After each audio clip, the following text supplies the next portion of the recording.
kasih ya Pak. Siapa yang dapat yang fullnya apa?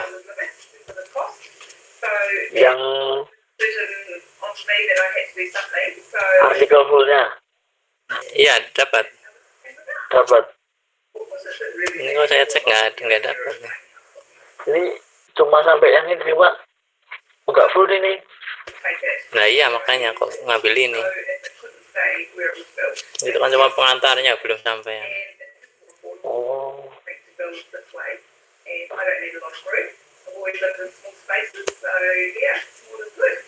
Itu kan nggak full.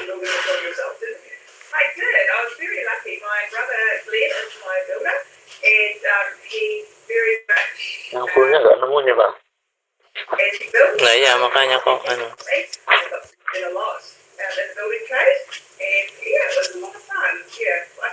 ya coba sedapatnya deh.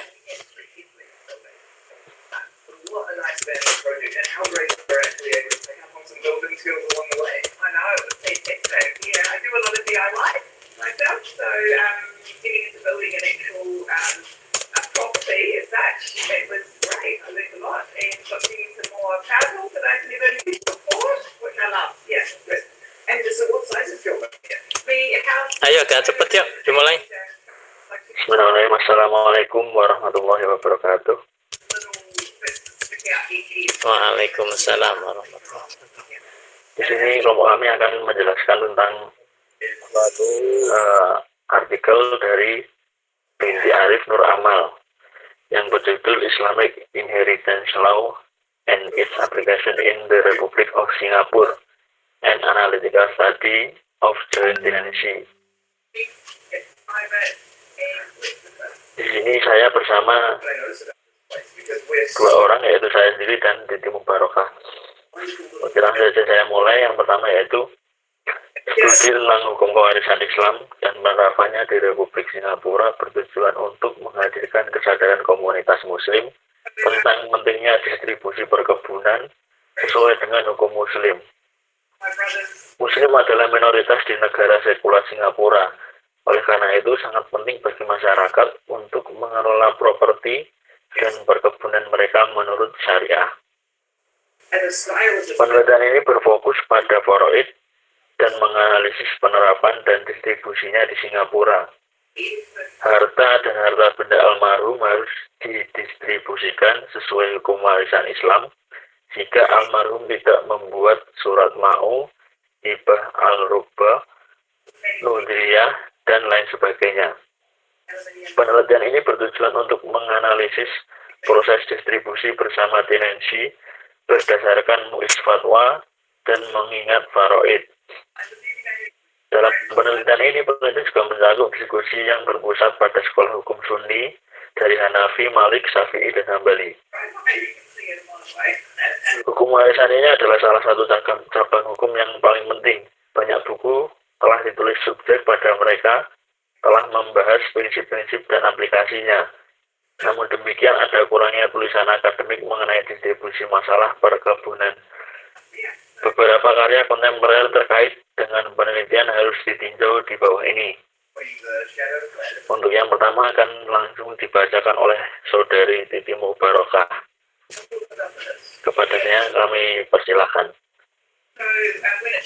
Baik, terima kasih kepada moderator. Yang pertama,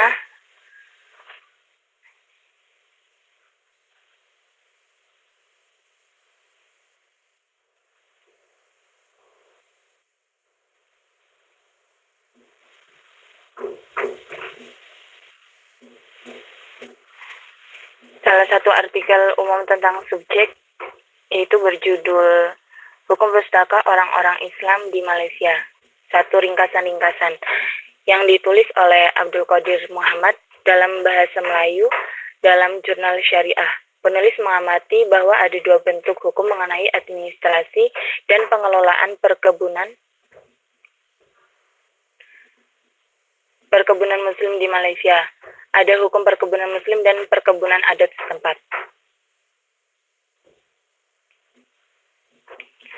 Kemudian pada tahun 1997 artikel lain tentang hukum warisan warisan Islam ditulis oleh penulis yang sama, yaitu Abdul Qadir Muhammad, yang berjudul Properti yang Dinominasikan Bukanlah Hadiah atau Surat Wasiat. Penulis menekankan bahwa properti yang dinominasikan tidak dapat dianggap sebagai hadiah atau surat akan ketika pemiliknya meninggal dunia. Dalam artikelnya, penulis menyebutkan beberapa kasus di Malaysia dan Singapura mengenai properti yang didominasikan. Dia mengamati bahwa ada kontradiksi keputusan pengambilan tentang properti yang dinominasikan.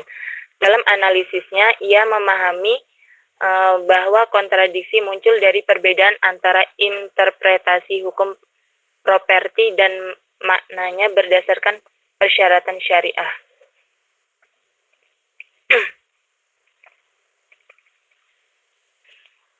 Kemudian, Hukum Warisan Islam adalah sebuah buku yang ditulis oleh Muhammad Mustafa Ali Khan.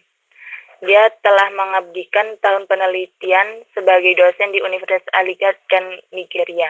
Penulis membahas konsep hukum warisan, peran mereka dalam masyarakat, sikap umum, dan fitur utama dari beberapa sistem hukum. Dia juga memberikan informasi tentang prinsip penerapan hukum secara umum di antara Hanafis dan Itona Asaris, dua sekolah utama jurisprudensi Sunni dan Syiah. Kemudian tesis PhD oleh Asnawil Khaeron Singh yang dilakukan di Universitas Islam Internasional Malaysia yang berjudul Hukum Islam tentang Suksesi. Tesis ini mencakup konsep umum berturut-turut dengan mengacu pada hukum pribadi Muslim di Filipina yang penulis sebut singkat sebagai Kode Muslim. Penulis menguraikan ritual suksesi hukum berdasarkan kode etik Muslim yang menentukan ahli waris dan saham masing-masing dalam warisan sesuai dengan mandat dari syariah. Di bawah bab penyelesaian dan partisi perkebunan, penulis berurusan dengan vesting perkebunan kepada ahli waris utama menurut kode Muslim.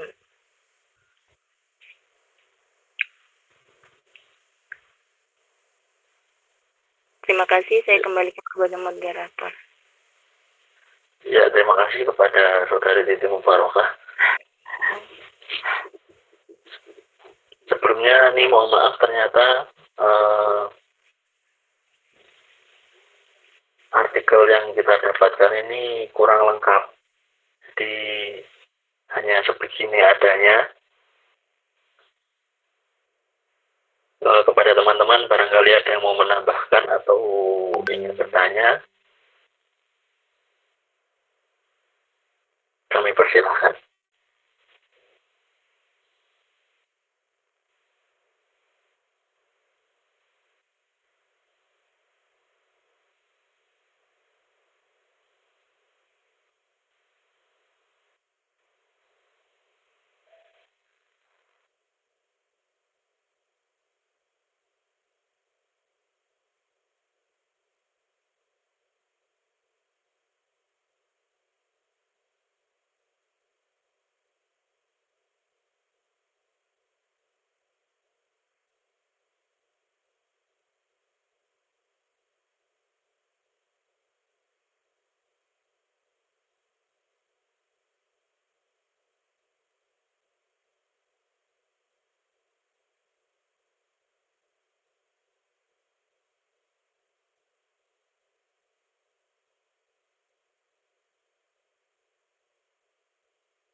Ayo silakan kalau ada yang komentar, bertanya biar nggak ngantuk. Kalau nggak bisa berkomentar ini bisa dituliskan di chat.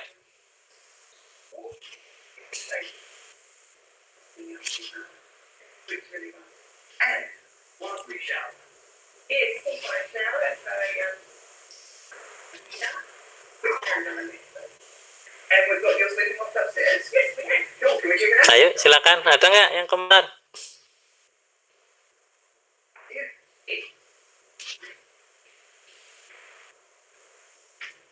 Nggak ada yang komentar. Kalau nggak ada, kita lihat satu artikel lainnya deh, karena itu nggak lengkap jadi agak susah juga di komentar. Ini ada yang berbahasa Melayu.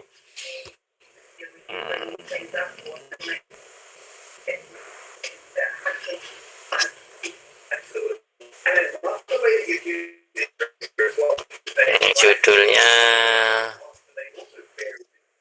nih. Kelihatan nggak? Bisa dilihat? Bisa, Pak. Oke. Nih, alternatif pembagian harta pusaka Islam di Singapura. Analisis dari perspektif fikih. Penulisnya Fairul Malik Intajalli dan Lukman Abdullah. Dua-duanya dari Prodi Fikih dan Usul Fikih Akademi Studi Islam UM IP. Ini berbicara tentang kemarin itu kan yang kemarin yang bahas Singapura dua sini ya, ini ada yang bahas kelompok 2 bahas apa kemarin? Iya, Pak, terkait yang di Asia Tenggara. Oke, yang ada saya udah bicara tentang AMLA sekarang kemarin tuh. Iya Pak, AMLA Pak. Oke ya, jadi ini kalau sudah itu kita tidak perlu menjelaskan lagi, tapi tidaknya ini ketetapan hukum Islam dalam masa harta pusaka diterima pakai dalam perundangan. Jadi diatur dalam ini ya, pasal 112 AMLA. Kemudian ini studi-studi terdahulu yang berkaitan dengan dari Singapura. Nah ini sekarang yang ini dari pembagian harta pusaka di Singapura. Ini saya tadi itu habis divaksin kok, gatel-gatel itu, kayak yang germet itu di dalam. Wah, hati-hati itu Pak. Iya, baru kerasa ini benar gatel. Padahal dari tadi baik-baik aja tuh, mulai gatel. Istirahat aja dulu Pak. Itu yang tadi yang sudah apa? Yang kelas yang satunya itu kosong. Nggak apa-apa, cuma gatel-gatel. Kita bahas sendiri sebentar aja lah, nggak terlalu lama. Jadi harta pusaka di Singapura ini juga sama dengan nih apa namanya? Kalau kemarin yang di Malaysia itu ada yang kemarin kelompok pertama ya. Kelompok pertama bahas apa? Bukan ini. Jadi di Malaysia itu juga ada pusaka rendah dan pusaka biasa. Bukan itu Pak. Enggak ada ya? Enggak ada. Nah ini di Singapura itu ternyata ini juga ada. Jadi mirip lah ya. Jadi jumlah pusaka dan badan yang berkuasa. Kalau di Malaysia itu kan yang kurang dari 2 juta ringgit itu masuk pusaka rendah. Yang dalam bentuk harta bergerak dan harta tetap. Kalau harta bergerak saja, harta pusaka biasa. Dan yang lebih dari 2 juta ringgit pusaka biasa. Nah ini kalau di Singapura, nih jumlah pusaka dan badan yang berkuasa kurang dari 50.000 dolar Singapura itu sekarang 1 dolar itu sekitar 10.000, 11.000 ya. Berarti berapa tuh? 5 miliar.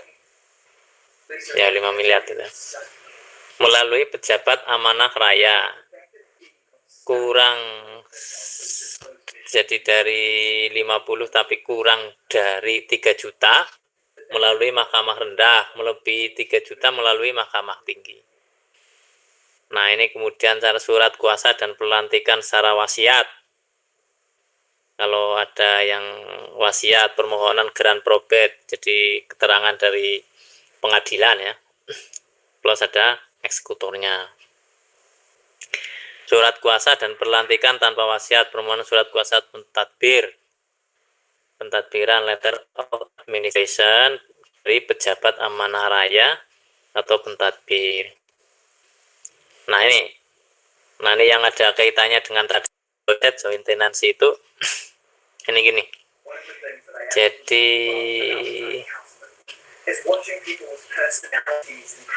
ini HDP apa ini dari tadi saya nyari-nyari juga kira-kira harta lah, harta yang bersama,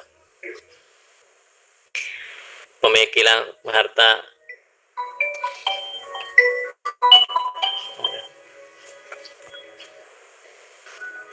terbagi kepada 3 jenis pemilikan atau kontrak, yaitu sole owner, pemilikan perseorangan atau tunggal, kemudian tenancy in common, pemilikan pecah milik. Itu yang kalau di kita itu kalau yang harta terpisah itu biasanya melalui perjanjian perkawinan itu harta berpisah. Kemudian yang ketiga joint tenancy, pemilikan bersama. Jadi di Singapura itu ada 3 ini. Setiap jenis pemilikan ini mempunyai kesan perundangan dalam aspek yang berhubung kait dengan kuasa transaksi penjualan, pembelian dan pemilikan rumah tersebut, serta kedudukan rumah apabila pemilik meninggal dunia, serta kaidah memuasakai rumah selepas berlaku kematian pemilik. Jadi ini yang berkaitan dengan harta tetap gitu ya. Nah, kalau sole ownership, kepemilikan tunggal, yang milik hak itu sudah pemilikan harta tersebut dan boleh menguruskan harta tersebut mengikuti kehendak sendiri. Nah, kemudian yang kedua, tenancy in common, pemilikan pecah milik, merupakan pemilikan yang mana setiap rakan kongsi ditetapkan bagiannya masing-masing secara jelas dan masing-masing mempunyai kuasa ke atas rumah tersebut mengikut bagian yang dipersetujui secara bersama. Nah, ini hartanya yang dimiliki, hartanya satu memiliki bersama, tapi share-nya itu bagiannya itu sudah ditentukan lah. Pada kebiasaannya kontrak dimeterai dengan peratusan 70-30. Nah, ini boleh mengikuti persetujuan para pihak. Jadi kepemilikan bersama, tapi itu loh yang ya saham itu. Bukan hanya tadi yang pisah harta, tetapi yang saham ini. Jadi tenancy in common. Nah, kemudian yang ketiga, tenancy pemilikan bersama. Nah, ini yang tadi itu sebenarnya dibahas di artikel yang satunya, tapi karena tidak lengkap, itu sebetulnya bukan artikel, itu pengantar tesis. Itu kalau tesisnya tebel, saya juga nggak bisa buka ternyata.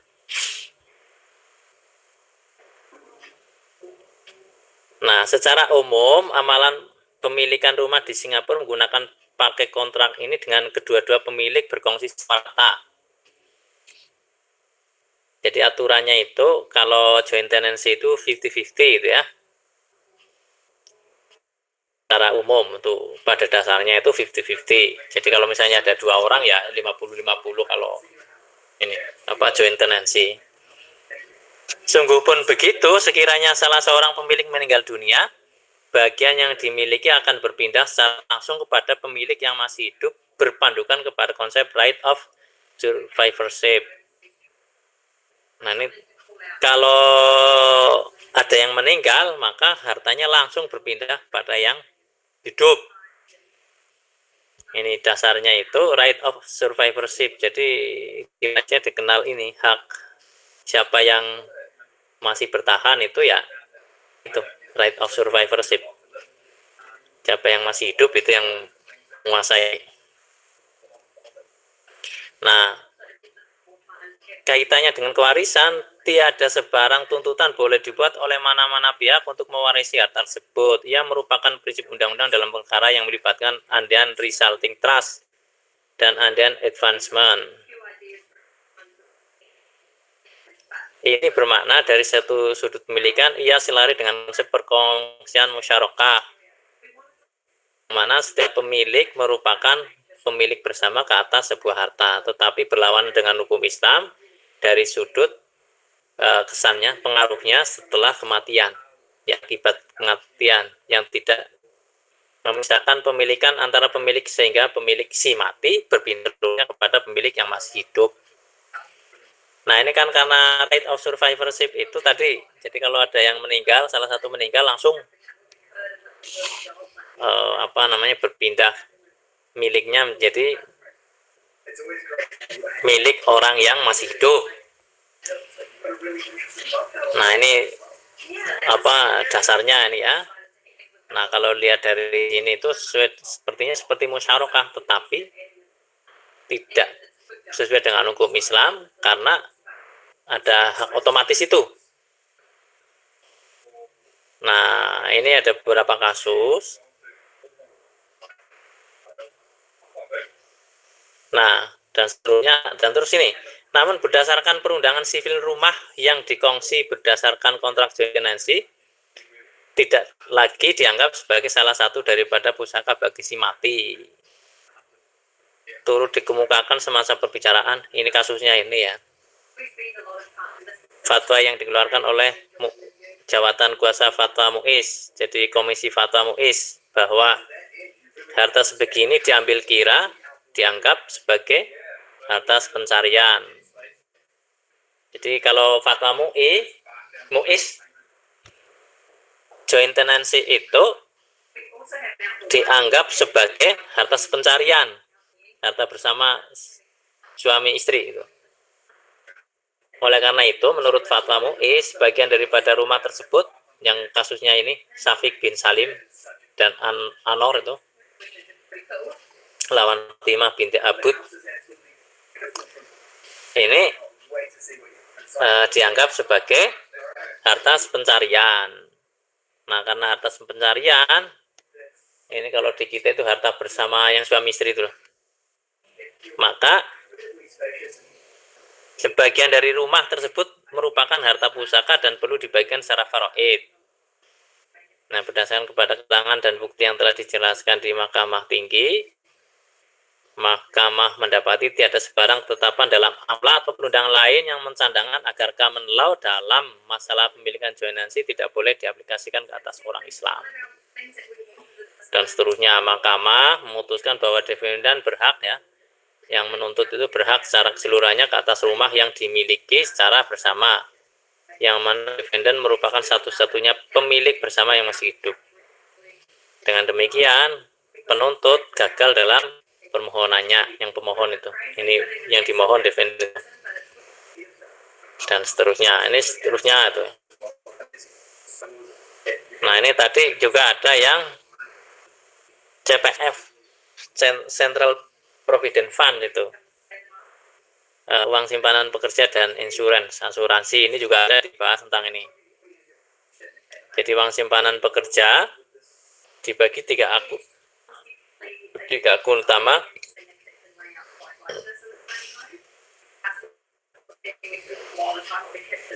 Nah ini nanti silakan sampai bisa dibaca ini. Nah, pemilikan ke atas simpanan pekerja merupakan satu bentuk pemilikan yang masih kekal ke atas pemiliknya dengan dibataskan hak penggunaannya. Jadi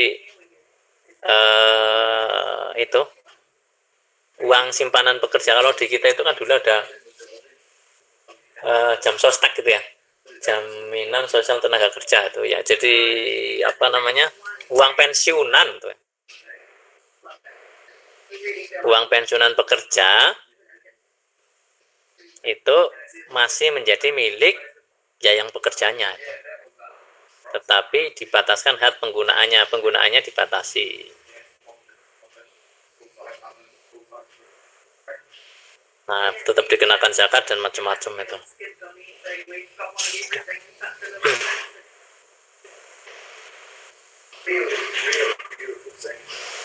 Nah, ini namun konsep penamaan nominasi dengan hukum Islam yang mana Fatwa MUIS tahun 1971 memutuskan bahwa nomine merupakan pemegang amanah karena uang tabung simpanan pekerja termasuk dalam tirkah si mati.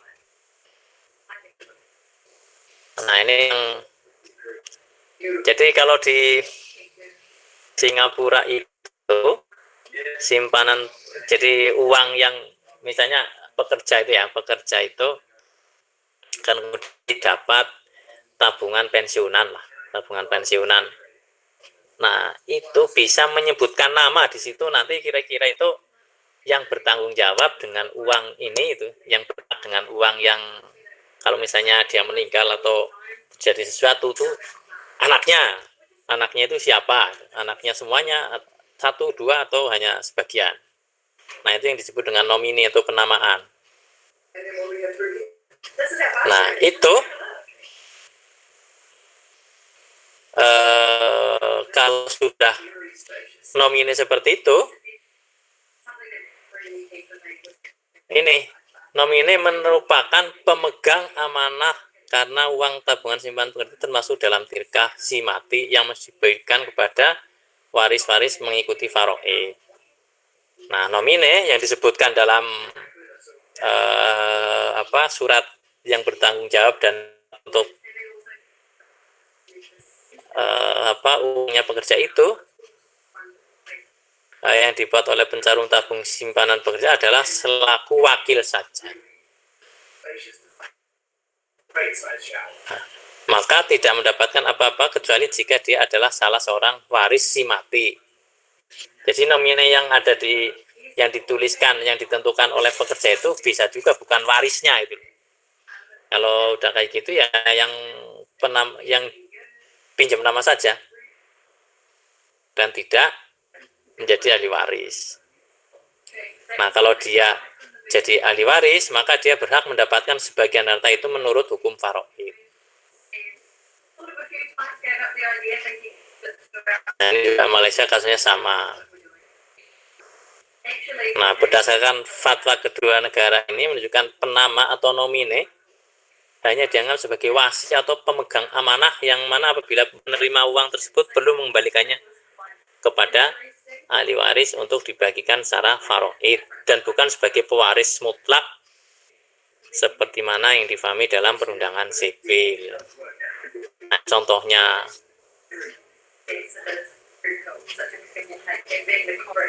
ini silakan nanti bisa dibaca lah. Ini konsep-konsep pembagian harta pusaka Islam di Singapura. Ada musyarakah,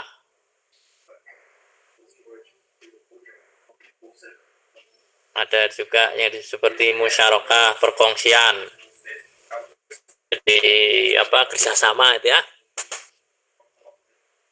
Saling kerjasama. Ia juga mengandung makna ikhtilat, yaitu percampuran antara sesuatu dengan yang lain. Nah, musyarakah adalah suatu bentuk kontrak antara dua orang yang berkongsi, yang bekerjasama dalam modal dan keuntungan. Ini dalam fikih fikih muamalah lah ya ada. Nah, ini mungkin yang ini hibah rukbah, pemberian bersat. Kalau arukbah itu memindahkan bagian yang dimiliki pada rekan kongsinya sekiranya berlaku kematian ke atas salah seorang daripada mereka. Jadi kalau yang rukbah nanti ada rukbah dan satunya lagi ini di sini dibahas enggak? Nusuriah.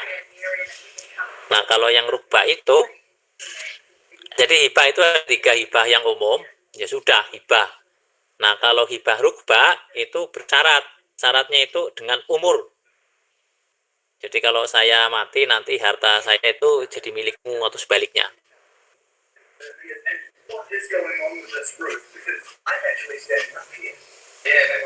Nah, hikbah umroh itu hikbah rubah.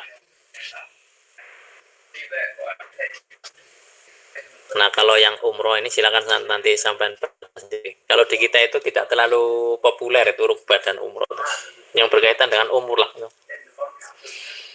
Kalau yang umroh itu nanti apa? Ini tidak perlu dikembalikan kepada memberi kecuali dinyatakan dengan jelas untuk dikembalikannya kepada jika penerima meninggal dahulu. Jadi sampean berikan uang sampean itu ke teman, udah. Tapi kalau nanti teman sampean itu yang diberi itu meninggal, hartanya jadi kembali lagi gitu. Nah, umroh kalau rubah yang tadi yang kematian. Nah, kalau di Malaysia dan Singapura itu diatur tuh. Dan dibolehkan seingat saya itu. Kemudian usuria nasararta juga ada, silakan nanti dibaca dan seterusnya. Duh, kok tambah gatel ya.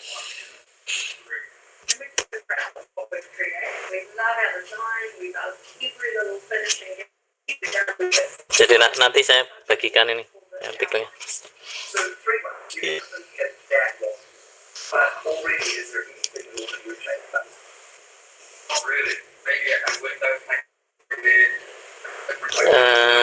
Silakan ini apa ini? Oh, ini. Silakan nanti dibaca lah. Gitu ya.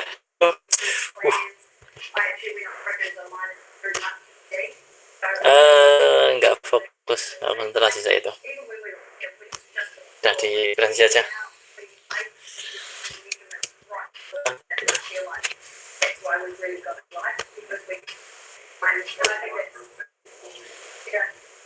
You are a school teacher and you certainly did your homework. Yes, we sure did. You really can see that this is a very high quality home. Can you talk to me a little bit about the budget that was involved in realizing this? So initially when we started, we had a figure in our head of what we wanted to spend to make that tiny, beautiful finish. Overall, we spent $85,000. We feel for what we something really beautiful, which is a fraction of the cost of we wanted to buy a home locally. And I guess we were incredibly lucky. We had stand-up every weekend coming up, every part of the bill. We had cousins. Jauhar Yahya ada? Who were friends help us.